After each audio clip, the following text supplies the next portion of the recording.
Our RSS Feed Tool is the easiest way to keep in touch with contacts in your database with content outside of real estate that's relevant to them. So what is RSS anyway? RSS allows you to easily stay informed by retrieving the latest content from the sites you are interested in, and you can also save time by not needing to visit each site individually. We've taken that a step further and put an RSS feed reader right into Wise Agent, the place where you already spend your time. Let's take a look at how to send content from your RSS feed through email to your clients. To set up your RSS feed within Wise Agent, you'll want to first find a URL for an RSS feed that you want to follow. You can Google sites for whatever kind of feed you'd like to find. This one's called 15 Top Home Improvement RSS Feeds to Follow in 2020. And you can find many sites like this that will give you the feed URL that you'll need to put into your Wise Agent account. Once you have that URL, you can go to Email and then Email Contacts. And you'll see at the top left here, we have our RSS feed.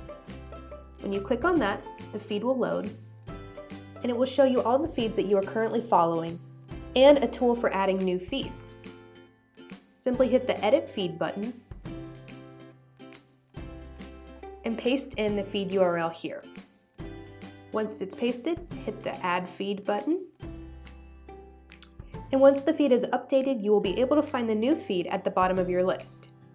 As you can see, we've loaded some RSS feeds into your Wise Agent account to help you get started, but you can easily delete any of the feeds from this list by clicking on the X button. When you're done, press OK,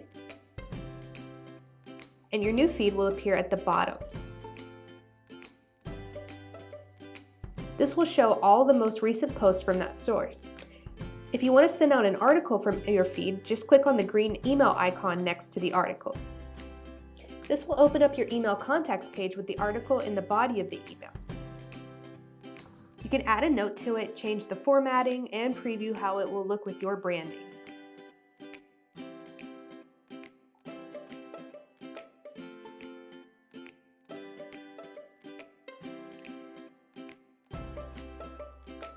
It will also populate a subject line for you. And once you've added the contacts that you would like to send this to, you'll simply hit the send button and you're all done. This is a great feature for staying in touch with your database. If you have any questions, our support team is standing by to help. Thank you for watching.